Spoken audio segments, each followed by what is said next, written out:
At the family Christmas party, they gave gifts to everyone. One by one, the kids were called up, cousins from out of state, nieces and nephews I hadn't seen in years. Even Lexi, who was born just last spring, got a box wrapped in gold foil with her name on it. My daughter, Lena, sat patiently, smiling the way she always does when she's trying to be polite. She's 9, old enough to understand when something's not right, but still too young to know how to speak up in a room full of adults. The pile of presents slowly disappeared. Crumpled paper gathered at people's feet. The laughter got louder. And then silence. There were no gifts left under the tree. Not a small one, not a forgotten one, hiding behind a stocking. Nothing. Lena looked down at her hands. She didn't cry. She didn't ask why. She just folded them neatly in her lap and said nothing. I saw the way her fingers twisted slightly, the way her foot tapped against the leg of the chair. That was how I knew she was hurt, and no one said a word. My heart was pounding, but I stayed still. I watched the people around us. My husband's cousins, his uncles, his sister, even his mother, Deborah, move on like nothing had happened. Wrapping paper crinkled. Someone turned the music back up. Lena had spent 3 nights drawing a card for Deborah.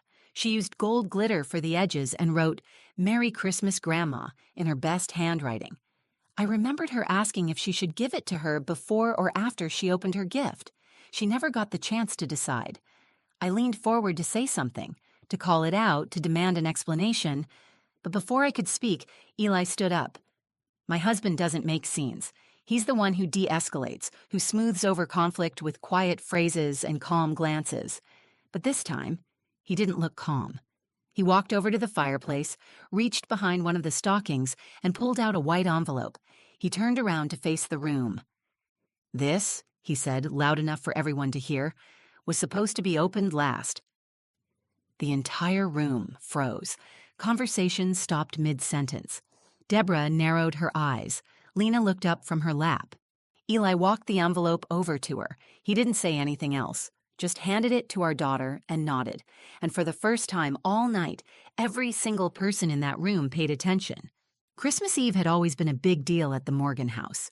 Eli's parents, Deborah and Walter, hosted it every year in their oversized 2-story home just outside Columbus. The kind of place with a 7-foot artificial tree in the front window, garland on the staircase, and a buffet table lined with store-bought platters from the same upscale market they always bragged about. Everything looked perfect, but it always felt cold. This was my 11th year spending the holidays with them. I knew the rhythm by now, who brought which casserole, which cousin would arrive late, and how Deborah would give me that once over as soon as I walked through the door. Her comments were never direct, but always sharp. "You wore flats again this year?" she asked, smiling as she kissed my cheek. "Comfort first, I suppose." I smiled back and didn't flinch. I had stopped reacting a long time ago. Eli squeezed my hand as we stepped inside, our daughter Lena holding tightly onto mine. She wore a red velvet dress with a white bow clipped into her curls. She had insisted on bringing the Christmas card she made for Deborah. She drew a fireplace, a tree, and Deborah holding a tray of cookies with "To Grandma, Love Lena" written in gold marker.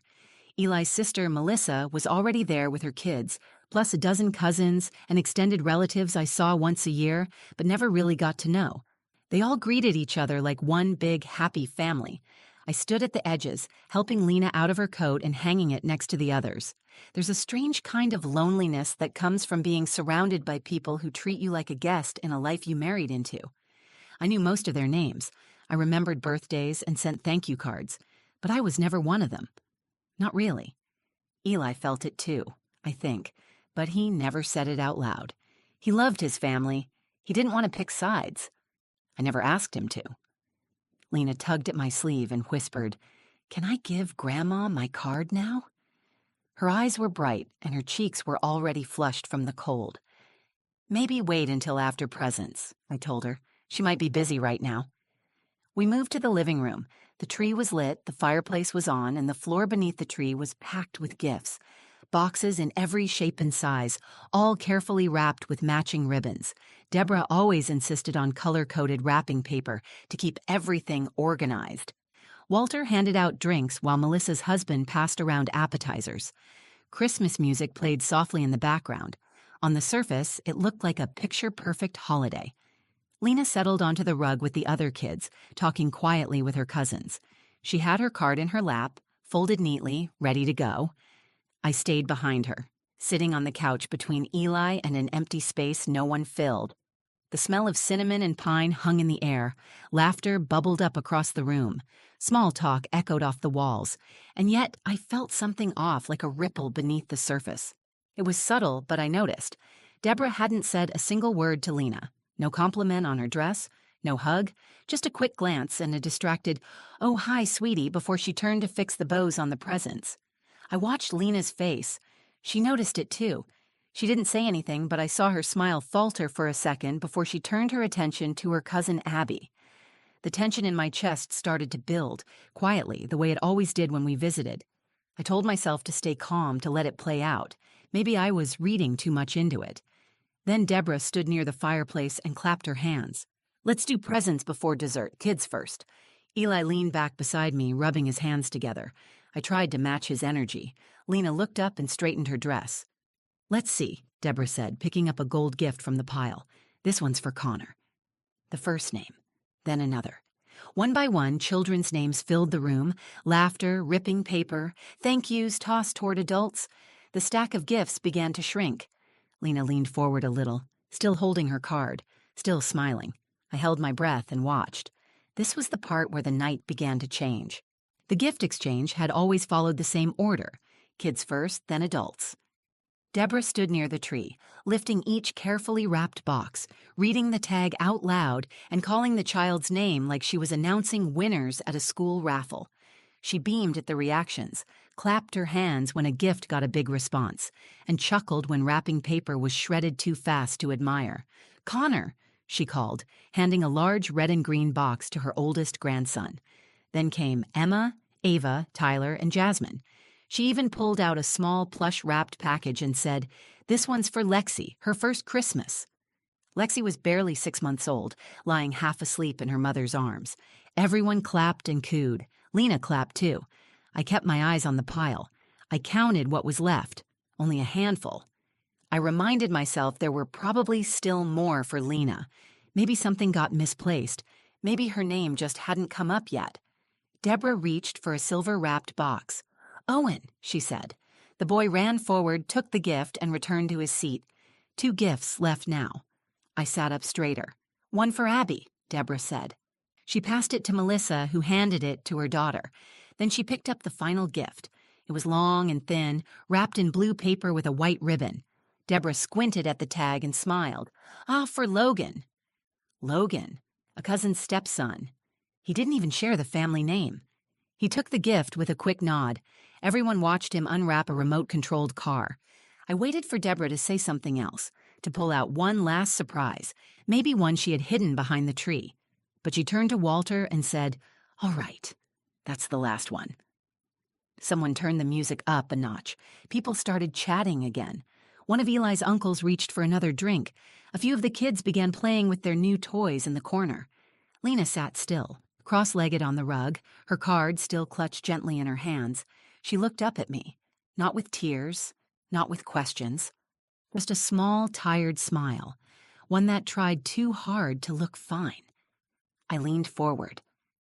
"Lena," I whispered, "did you check the tags? Maybe there's one left." She shook her head, slow and certain. "Number that was all of them." Her voice was soft, but I could hear the effort behind it. She was trying not to make a scene. She was trying to act like she didn't care. I felt something tighten inside me, something sharp and hot. I looked toward Deborah. She was laughing at something Melissa said, sipping from a wine glass, already moving on. She had looked Lena in the eye when she called every other child's name. She had seen her sitting there, and she had chosen not to say anything. This wasn't a mistake. Lena unfolded the card in her lap and looked down at it. Her fingers traced the edge of the paper. She didn't ask what happened. She didn't ask where her gift was. She just sat there, pretending like it didn't matter. I couldn't breathe for a moment. Eli was next to me, unusually quiet. He hadn't spoken once since the gifts began. I looked at him. His eyes were locked on Lena, his jaw tight. Something was building behind his silence. "I'm going to say something," I said under my breath. Wait, he replied. Just wait a second. For what? He didn't answer. I sat back, my hands clenched, heart pounding. My daughter had been excluded in front of more than 20 people, and no one said a word. Not Melissa, not Walter, not a single cousin or aunt or uncle. The silence was almost worse than the slight itself. It was a shared decision to ignore it, to let it happen. I reached for Lena's hand. She let me take it, but her eyes were still fixed on the empty space beneath the tree. The music played. Conversations picked up. A tray of cookies was passed around, but I couldn't hear anything clearly anymore. All I could feel was the burn of humiliation from my daughter and the ache of every moment she would remember from this night. And then Eli stood up. He didn't say a word at first. He walked to the fireplace and reached behind one of the stockings. When he turned around, he was holding a plain white envelope. He looked around the room. This, he said, his voice steady, was supposed to be opened last. The room went still. People stopped talking. Deborah slowly turned her head. Melissa blinked, confused. Every pair of eyes followed Eli as he walked the envelope across the room and gently placed it in Lena's hands. Eli handed the envelope to Lena and stepped back. No one moved. The air in the room changed, like someone had cracked open a window in the middle of a snowstorm. The warmth was gone, replaced by something sharp and cold. Lena looked at the envelope, confused. It was unmarked, just a plain white rectangle sealed at the flap. No ribbon, no tag, no decoration. She held it delicately, like it might break in her hands. "Go ahead, sweetheart," Eli said gently. She glanced at me, as if asking permission. I nodded. My throat was tight and my hands were shaking, but I kept my voice steady. "It's okay, open it." Around us, voices had fallen silent. People were watching, but trying not to make it obvious. Some shifted in their seats. Others sipped their drinks with sudden interest in the floor. Deborah crossed her arms. Her mouth pressed into a thin, irritated line, like someone had interrupted a speech she hadn't finished giving. Lena carefully tore the envelope open along the top. She reached inside and pulled out two things. The first was a small stack of white papers folded together. The second was a handwritten note, written in blue ink. She opened the note first and read quietly, her lips moving as her eyes followed the words. When she finished, she looked up at her dad with wide eyes. "What does it say?" I asked her. She looked back down and read it aloud, her voice barely more than a whisper.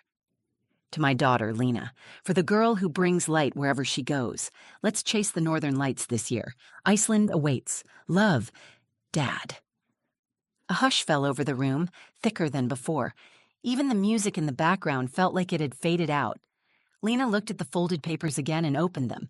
Inside were two printed tickets, one adult, one child, departing from Chicago to Reykjavik, round trip, first class. I looked at Eli, stunned. "You planned this?" I asked, my voice low. He nodded, not taking his eyes off Lena. "Weeks ago. I booked it the same night she told me she wanted to see the stars somewhere that didn't have streetlights." I remembered the conversation. It had happened while Lena was sitting in the back seat, staring out the car window. She had asked why stars looked different in some places. Eli had told her about places where the sky stretched forever, where the air was clean and the world felt quiet. She had asked if we could go. He had said someday. He made it now. Lena stood up, still holding the envelope and the tickets. Her voice was small but clear. "We're really going?" Eli bent down to her level. "We are. You and me, northern lights, hot cocoa, snowmobiles, all of it." She threw her arms around him and hugged him tight. Her red bow pressed into his shoulder. She buried her face in his neck. For the first time all evening, she wasn't pretending to be okay. She didn't have to. I felt tears well up, but I didn't wipe them away. I wanted her to see it. I wanted her to know that this moment meant something bigger than a plane ticket. It was a correction, a declaration. She had been made invisible, and now her father was making sure she was seen in the most undeniable way. Across the room, Deborah's expression tightened. She picked up a discarded piece of wrapping paper and smoothed it flat against her knee, like it mattered. Walter cleared his throat but said nothing. Someone murmured, "Wow," behind us. Eli stood up and put his arm around me. "She needed something that wouldn't be forgotten," he said. So I made sure it wouldn't be. Melissa walked over, smiling nervously. That's incredible, Eli. Iceland? He nodded. It's her dream. I figured Christmas was the right time to give her something unforgettable. Deborah didn't say a word. She stood slowly, smoothed the front of her sweater, and walked toward the kitchen. I watched her go. For the first time in 11 years, I didn't care what she thought. She had made her choice. So had we. Lena looked up at me, beaming. Mom, are you coming too? Not this time, baby, I said. This is just for you and Daddy. She hugged me next, tightly, and I held her like she might disappear if I let go too soon. This moment belonged to her. All of it. Lena stayed close to Eli the rest of the evening. She held the envelope tightly in one hand and the card she had made for Deborah in the other. She didn't bring it up again. She didn't ask why she hadn't gotten a gift like the others. She didn't look for one. It was as if the weight of being forgotten had been lifted the moment she felt chosen. That feeling radiated from her. The other kids noticed. Abby came over and asked about the trip. Then Logan chimed in with questions about volcanoes. For the first time all night, Lena was at the center of the conversation, not because someone invited her in, but because something about her had become undeniable. Eli didn't brag. He didn't gloat. He sat on the couch, arm wrapped around Lena, quietly answering her questions about Iceland, describing glaciers and black sand beaches like he had been there a dozen times. He hadn't, but he had studied every detail. I realized then that this wasn't spontaneous. It wasn't a way to make up for something that had gone wrong tonight. He had planned it knowing exactly what might happen. He had anticipated this moment. I walked into the kitchen to grab Lena a bottle of water. Deborah was there, arranging store-bought sugar cookies on a tray like it was the most important job in the world. Her lips were tight, her movements mechanical. She glanced at me. That was quite the announcement. I didn't respond right away. I opened the fridge, pulled out the water, and shut the door. The silence between us grew tense. She turned back to the tray. You know, it would have been nice to know about that ahead of time, so we could avoid this kind of scene. This kind of scene? I asked, keeping my voice calm. Deborah placed a cookie with more force than necessary. Making a child feel excluded on Christmas doesn't reflect well on this family. She didn't make herself feel excluded, I said, and neither did I. She noticed. Everyone did. Deborah looked at me for a second, then turned back to her tray. It wasn't intentional. We had so many to keep track of this year. Melissa's kids, the cousins from Chicago. Things slipped through the cracks. She's not a slip. She's your granddaughter. Her hand paused. I didn't mean... But you did, I said, cutting her off. You've always meant to keep me and her just outside the circle. You've never tried to hide it. Tonight was just the first time it showed that clearly to everyone else. She opened her mouth, then closed it again. I waited for an apology that didn't come.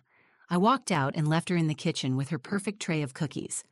Back in the living room, Lena had moved to sit in front of the fireplace again. The other kids were showing off their toys, and she was describing a video she saw once about the blue ice caves in Iceland. Her eyes sparkled. Her voice had energy again. I sat beside Eli and leaned against him. You knew this might happen, I said quietly. He nodded. I saw the list Deborah made last week. Lena wasn't on it. I asked her about it. She said it was just a draft, but I knew. You didn't tell me. I wanted to. But I also wanted to give Lena something no one else could take away. Something private. Something just for her. I looked at him. You gave her so much more than a trip. He glanced at Lena, then back at me. She'll never forget tonight, but now she'll remember how it ended. As the night wore down and families started packing up, people came over to say goodbye. Some of them congratulated Lena on her trip. A few complimented Eli for the idea. Deborah stayed in the kitchen, pretending not to notice the shift in the room. Lena came up to me as I was gathering our coats. She held up her card. Should I still give this to Grandma? I looked at it. The gold glitter had smudged at the corners, but the drawing was still bright and hopeful. You can, I said, but you don't have to. She stared at the card for a moment. Then she folded it once, carefully, and tucked it into her backpack. I want to keep it, she said. That was the most powerful choice she could have made. We drove home in silence for the first 20 minutes. Lena had fallen asleep in the back seat with her seatbelt still fastened, the envelope tucked between her arms like a keepsake she didn't want to let go. Her red bow was slipping out of her curls, and her cheek was pressed against the car window, fogging the glass with every soft breath. I watched her in the rearview mirror while Eli kept his eyes on the road. Snow flurries had started again, brushing across the windshield like white noise. I didn't speak. I didn't want to break the stillness that had settled in the car like a fragile piece. Finally, Eli spoke. I hated watching that, I nodded. I know. I should have done more earlier. I saw it coming. I thought maybe Deborah would surprise me this year. She didn't. No, he said. She didn't. I looked at him. His hand was tight on the steering wheel, not angry, just steady. The way someone looks when they've made peace with a hard truth. She made a choice tonight, I said. And so did you. He glanced at me. Did I handle it right? You showed up for your daughter when it mattered. That's always right. When we got home, Eli carried Lena upstairs to bed without waking her. I followed behind him, switched on her nightlight, and pulled her blankets up to her chin. She stirred for a second, then turned onto her side, still holding the envelope. I stood there in the doorway, watching her sleep. A part of me ached for what she had felt earlier. The confusion, the disappointment, the quiet acceptance. But another part of me was proud of how she handled it, of how she didn't let it define her, and most of all, of the way she had come through it with her head held high. The next morning, Lena joined us at the kitchen table with a map of Iceland she had printed from the computer. She asked a dozen questions about geysers and northern lights and reindeer. She talked like someone who had found something new inside herself. Not just excitement about a trip, but the kind of confidence that only grows after you've been seen fully and loved deeply. Later that day, Eli got a call from Deborah. He didn't answer. He stared at the screen for a long time before silencing it and sliding it back onto the counter. She'll probably say it was an accident, I said. She will, he replied. But it wasn't. We both knew that, and for the first time in a long time, I didn't feel the need to fix it or smooth it over. There was nothing left to explain. Family isn't just blood. It's not wrapped up in obligations or forced invitations or pretending that love is present when it's not. Family is made in the choices we make, in the people we stand beside, in how we show up for each other when it would be easier to stay silent. That night, as I tucked Lena into bed again, she pulled out the card she had made for Deborah, the one she chose not to give. "Do you think Grandma will be mad I didn't give her this?" she asked. I knelt beside her bed. "I think Grandma will wonder where it went, and maybe that's okay." Lena looked down at the glittery edges and then back at me. "Can I keep it? Just for me?" "Yes," I said. "You can always keep what you make with love, even if it wasn't given to the person you made it for." She smiled. "I think I'll keep it in my suitcase." "For Iceland?" She nodded. "So I remember this Christmas. All of it." That was when I realized something important. She wouldn't remember the silence or the missing gift as much as she would remember the moment her dad handed her that envelope and everyone turned to see her for the first time. That was the memory she would carry, not the exclusion, the recognition. She wasn't overlooked, not in the way that truly matters. She was chosen. Thanks for spending this time with me and hearing our story. I didn't share it for sympathy. I shared it because I know what it feels like to watch your child be overlooked, and I also know how powerful it is when someone who loves them steps up and makes it right. If this story meant something to you or reminded you of your own family moments, please take a second to like the video. It really helps more people find it. Share it with someone who needs to be reminded that quiet love can speak louder than anything else. And if you want more real, emotional stories like this one, go ahead and subscribe to the channel and turn on notifications so you don't miss what's next. Drop a comment below if you've ever had a moment where someone made your child feel invisible, or where someone reminded them just how much they mattered. Thank you for being here. I'll see you in the next story.